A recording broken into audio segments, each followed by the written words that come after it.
Hold up. Biggie's family just dropped bombshell evidence that could finally answer the question hip-hop fans have been asking for decades. After my son's death, believe it or not, little Kim and I were close. But I guess she doesn't. I'm a woman who speak my mind. And sometimes you say things, the truth hurts, and you take it the wrong way.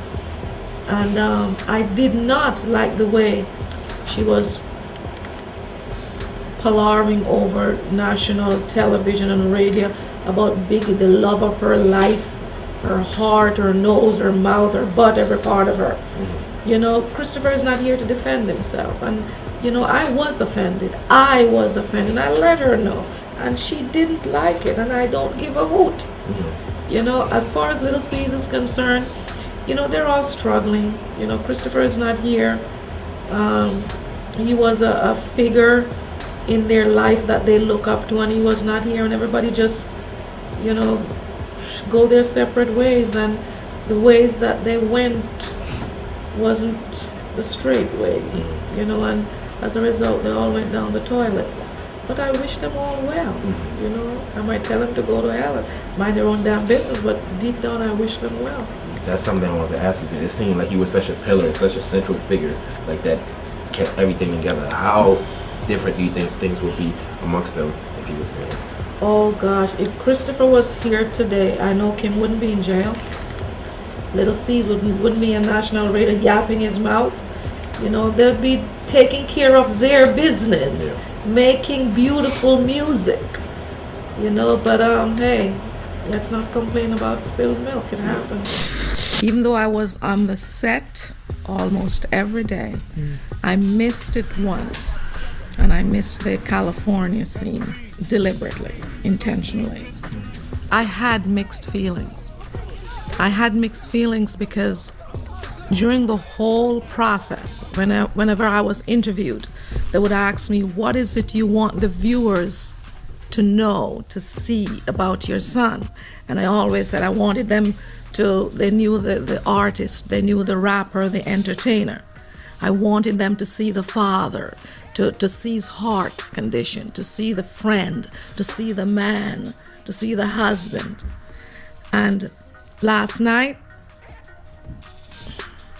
I don't know who I saw. Yes, I saw the man. Yes, I saw the father. I saw the son. I saw the friend. But there were part of that man that made me angry. Angry because I never saw that part of him. When he left my home, he had a life out there. When he was a teenager, he had a life that I never knew. And trust me, I was not naive. I just never knew. And that's the truth. And I will not say it again. When I saw last night, there was a part of that man I want to slap. That young woman I want to hug. There was a young woman in the scene I want to hold. I want to hug. I want to ask her tons of questions. I want to ask a lot of questions. Why? Is this the truth? There's so many questions I want to ask her. Wait up.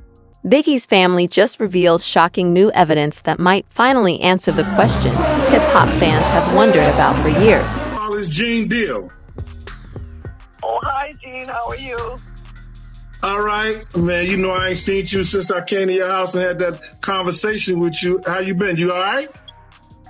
I've been okay. I've been watching you on Facebook. I'm sorry, Ms. Wallace. I'm sorry I had to do what I had to do. But, you know, it is what it is. Okay. I know you do. Thank you, Ms. Wallace. Like I told people, I said if Ms. Wallace would have called me and told me to shut it down, I would have shut it down. Ms. Wallace ain't called. She knew how to get in touch with me. If Ms. Wallace didn't tell me to shut it down, I'm going to keep doing it because I respect you, Ms. Wallace. Do what you do. Thank you, Ma. I appreciate you. What you do. What was the backstory behind that, Big Mom calling? My man, that had to be if I say exhilarating, it has to be one highlights of coming out here and doing what I've done over the last, since 97. Since 97. Since I seen Miss Wallace. You know what I'm saying?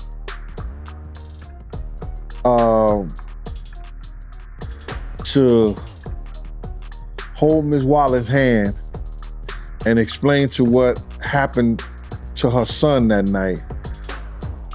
It was one of the, I guess, most emotional times I've ever had in my life. Because here I am explaining how your son died and his last words and everything that went on after somebody who you trusted with your son's life told you that they didn't even know me. But God is good every time, man, all the time. You know what I'm saying? And when she mentioned my name, my fraternity brother, Bill Willard, was right there and said, yo, that's my fraternity brother, Gene Deal. I know him, I could call him right now. I went up to see Miss Wallace, brother. And she took me around her whole house and I seen the memorial of Big. I seen how this lady loved and lost her only child. And brother, when I say that it was an emotional time sitting there with her, it's something that I'll never forget, and I never ever want to go through that. Valletta Wallace, Biggie's mother, is no longer staying silent and has some strong words for Diddy. If you thought the previous allegations were intense, what Biggie's family just exposed could take this to an entirely new level. Trust me, this is something you won't want to miss. Comment before, man, and you said that after Biggie got killed, Puffy, he had a conversation with Miss Wallace and he told her that he didn't know you. Why do you think he told her that, man? Because the LAPD was saying, if you want to know what happened that night, talk to Gene Deal. And she had told Miss Wallace that a couple of times. So Miss Wallace was calling over to Bad Boy saying, I need to get in touch with Gene Deal, the person who was doing security for Puff. So me and Puff had said a long time ago that if anything ever go down, don't tell nobody my name in the whole 9 yards. But if you gonna tell the LAPD my name, if you gonna tell the FBI, if you gonna tell any law enforcement people my name, you understand? You might as well tell Big Mama my name, but he told her he didn't know me. The reason he probably did that was because he knew that I was gonna tell Miss Wallace all what happened. Because he know I exchanged that night. The last time I seen Puff in California before we got in the car and to take him to San Diego is when he grabbed both of my arms. Gene, we gotta pray, we gotta pray. And I pushed that nigga arms off me and I said, yo, pray for what? That nigga's dead. So that's the last time I saw him, you know, in California. No, because he was in the car with Paul and them and they was going to San Diego to fly right out of California that night. Gene. Hey, Miss Wall, is that Jen Deal? Valletta Wallace. Oh, hi, Jane. How are you? Jane. All right. So, what's really happening? For starters, Biggie's mother, Valletta Wallace, recently said she's ready to slap the daylights out of Diddy. Yes, you heard that right. In an exclusive interview with Rolling Stone, she shared that she felt sick to her stomach after watching surveillance footage of Diddy allegedly assaulting Cassie back in 2016. But here's the real shocker. Valletta isn't just angry about that incident. She's now furious over new information regarding Biggie's death. And if her claims hold up, Diddy's involvement might run much deeper than we ever suspected. No doubt. I didn't think that way, you know, because I too was traumatized in a way, to be totally honest. When you pull somebody out the car and they done pissed and they done shit on themselves and you know you got that dead weight in your hand and you gotta sit down there and tell his man mother, you know, what you heard, what you saw after this dude that lied to his mother. That's trauma, bro. I don't care how hard you is. And Biggie ain't the only dude that I've seen get murdered in a party, at a party, or being murdered. But he's the only one that I had to grab in my hands and carry and help put him on a gurney, a stretcher. He's the only one that I gotta constantly hear his music on the radio.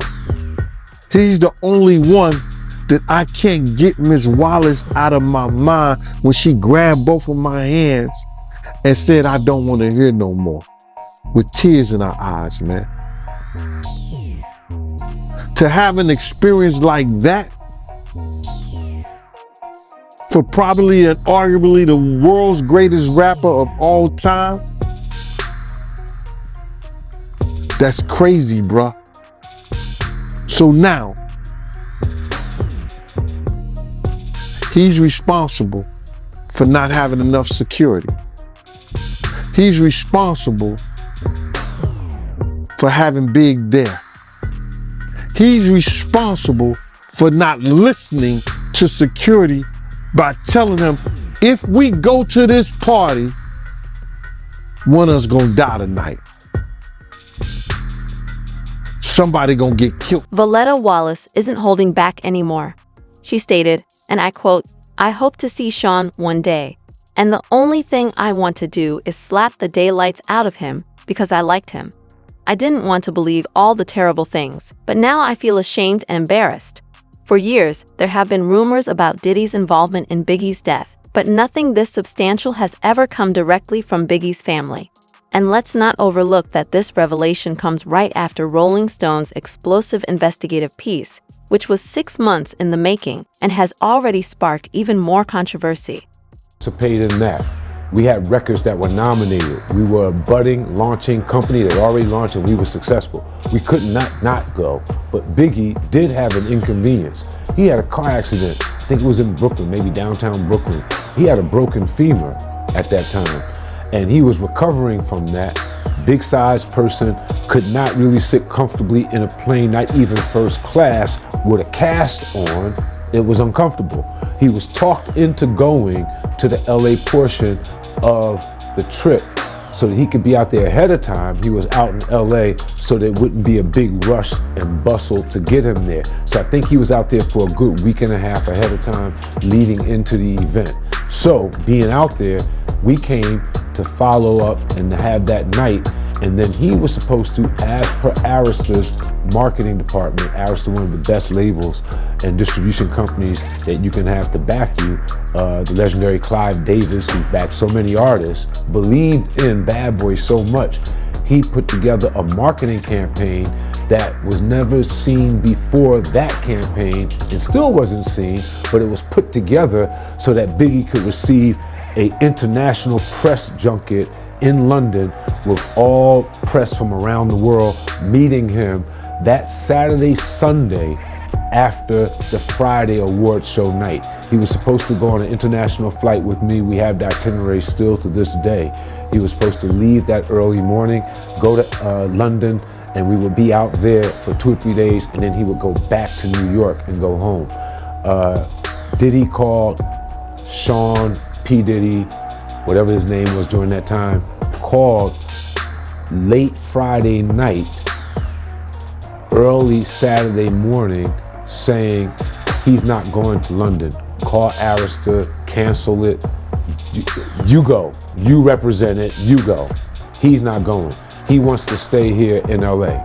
Now, I know for a fact that he was prepared to go, would have loved not to go if his label owner. The same article doesn't only address Diddy's alleged actions with Cassie, it delves into Biggie's growing frustrations with Bad Boy Records before his death. Turns out, Biggie wasn't as close to Diddy as many believed. Photographer Monique Bunn claimed she knows Biggie was planning to leave the label. Yes, the artist behind * Ready to Die * and * Life After Death * was ready to part ways with Diddy. Now, with Valletta's comments and new evidence surfacing, it appears this split wasn't merely about business. It might have been driven by something far more sinister. This is part of a strategy, and there's clearly a PR and a communications way of going about this that's tied into what they want to be both the legal and the financial outcome. So it's not an accident. And I agree with the assertion that the time for leverage is before the unnamed celebrities are outed or their names are become public, even if they're just allegations. So it seems pretty clear to me that this whole rollout of the press strategy is meant to support and they're using the media as a tool and seizing on the fact that the allegations are so incredibly salacious and disturbing, and it's a lot to take in. Let's just say, you received the letter, but then the lawsuit comes out and it's still anonymous. You're named as Celebrity 1 or Celebrity 2.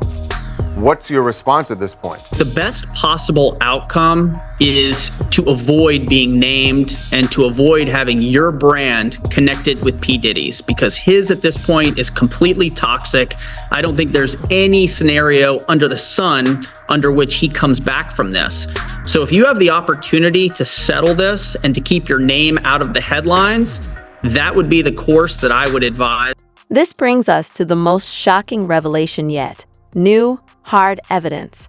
It's no longer just rumors. Biggie's family reportedly has concrete proof linking Diddy to Biggie's murder. We're talking about detailed witness statements, insider testimonies, and even financial records hinting at a possible cover-up. While Diddy has denied involvement in Biggie's death for years, this new information makes his silence seem more like an admission. So why hasn't he spoken up? According to insiders, his PR team is in overdrive, desperately trying to keep the story under wraps. But it seems only a matter of time before the whole truth comes out. And Vernon, I want you to speak on this. You didn't snitch.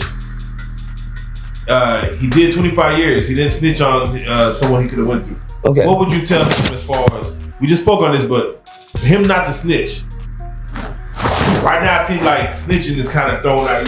Rules have changed now. What's your thoughts on him not snitching about, the people that he was robbing banks with and still getting hit with, everything he got hit with? He didn't tell on, his code people. He didn't tell it on him. Yeah. I mean, see what you gonna tell? You the one got caught. Gotcha.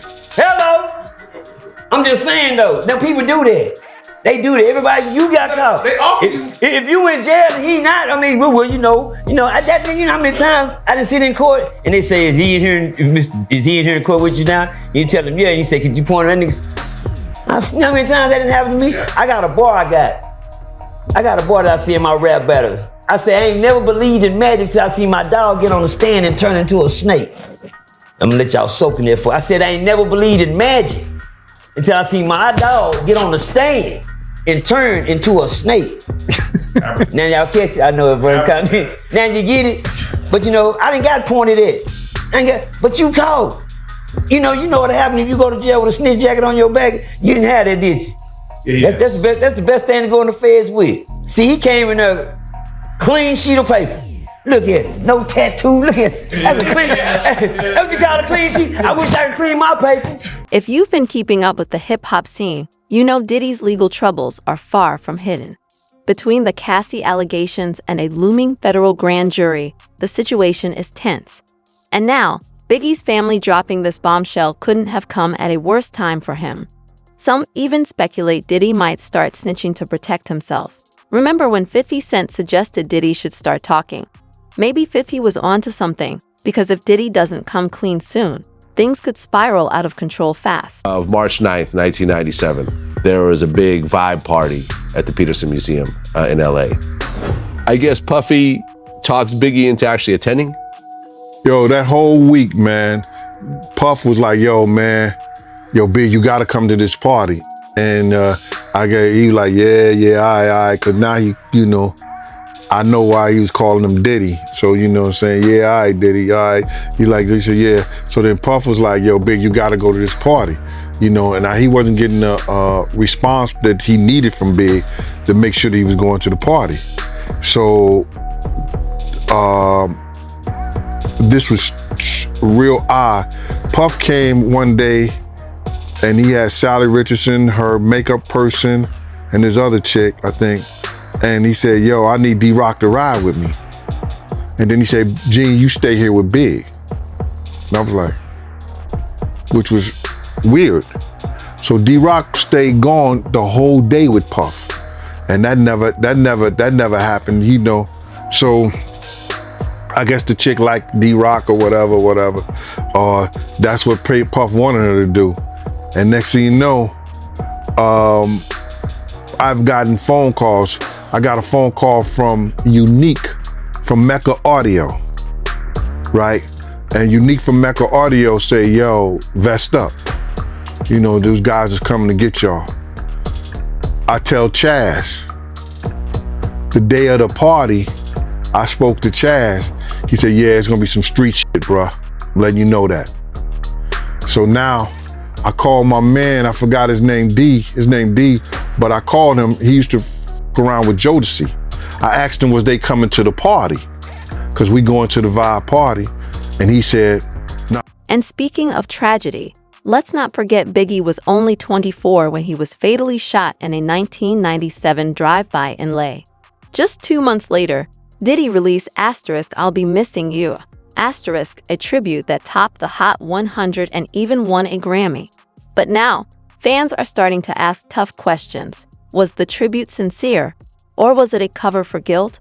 People are revisiting that moment, questioning if Diddy used it to shape the narrative before any truth could emerge. Man, how you doing? Killer, I'm doing good, man. Reparations is getting closer and closer.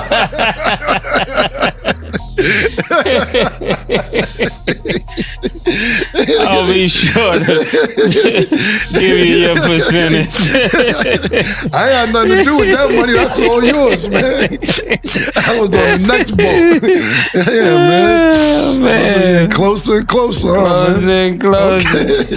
The big payback. This has been the last year. Has really kind of been the big payback for you, man. Yeah, man. Yeah. Yeah. Okay, you kind of last week you went Destiny. Yeah. You done Destiny.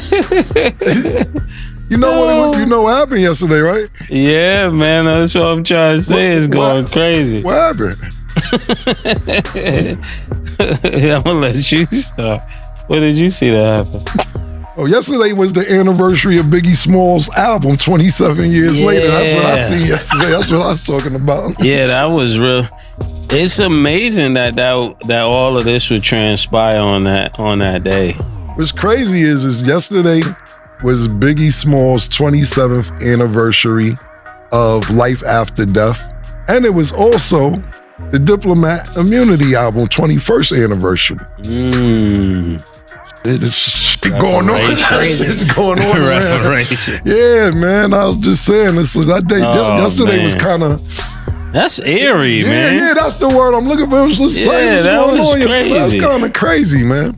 I had no idea that, the internet lets you know, because I don't be knowing these dates for my albums or other people's albums, but they will remind you, man. Yeah. That's all you see? In a lot. That's what I seen. That's what I was. I seen helicopters off. But wait, it gets even messier.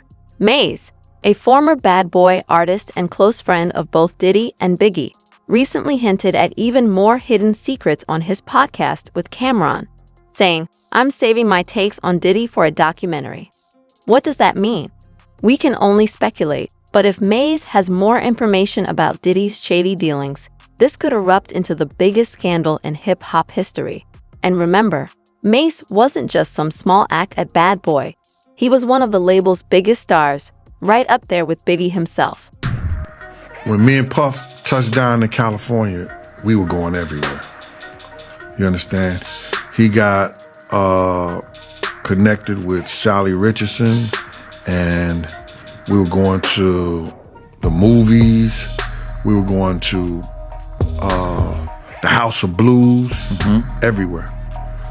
So I called Kirk Burroughs, oh, your brains, I thought you said we wasn't going nowhere. Puff is going everywhere, and it's just me and him and the driver. Some guys might meet up with us and everything like that, but it was just me and him. He said, Gene, I'll be out there. Y'all gonna be all right? I said, all right, cool. Prior to that, I had got a phone call from a guy called Waynesworth Hall. I think it's Waynesworth Hall. His street name was Unique from Mecca Audio. He was a drug kingpin. He said, yo, Gene. Nah, the girl Dawn called me. He said, yo, you on the phone. And I said, yeah? I said, what's up, Unique? He said, vest up, and the phone hung up. Because what happens is, and I found this out, that if the feds find out it's a three-way call, they'll click off. They'll hang up the phone some kind of way. You know what I'm saying? So I called Dawn back. Dawn, I said, yo, Dawn, who was that? She said, I told you that was Unique. I said, Unique from Mecca Audio?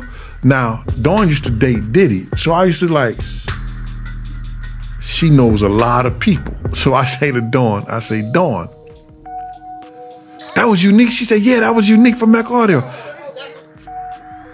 He told you, he said they coming out, they coming to get y'all. So I say, yo, wow, they coming to get us.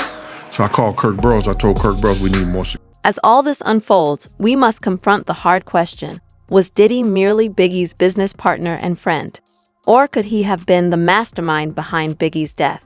The East Coast-West Coast rivalry was brutal in the 90s, with both Biggie and Tupac caught in the crossfire. But was Diddy the one pulling the strings? Fans have debated this for years, and now Biggie's family is demanding answers, and they claim to have the receipts to support their allegations. The music world is numb today, stunned by the violent death of gangster rapper Notorious B.I.G. The tragedy happened here outside of the Peterson Automotive Museum in Los Angeles, where the rapper, also known as Biggie Smalls, was attending a Vibe magazine party for the Soul Train Awards.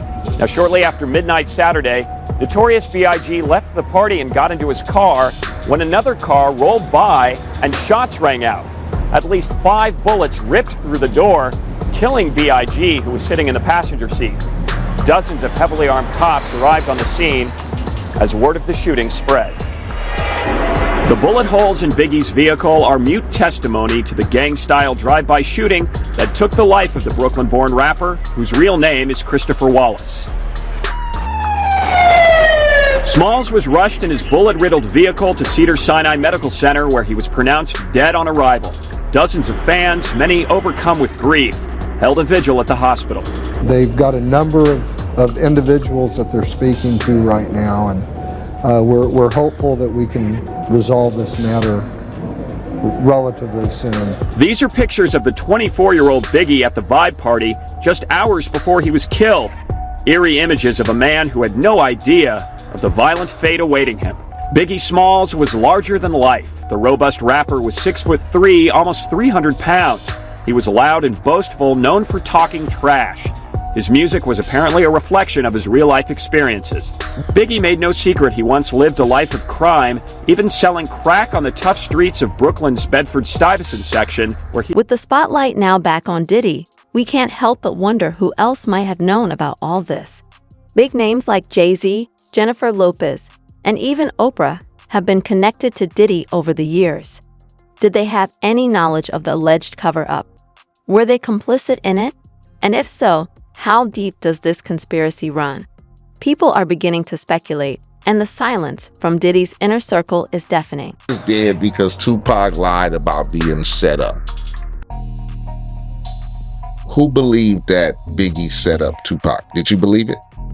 Did I believe it? Nah, I ain't believe it. But Tupac, he never said that Biggie set him up. He just wanted Biggie to tell him who was behind it. I get it because a lot of people didn't feel Biggie had anything to do with the studio shooting.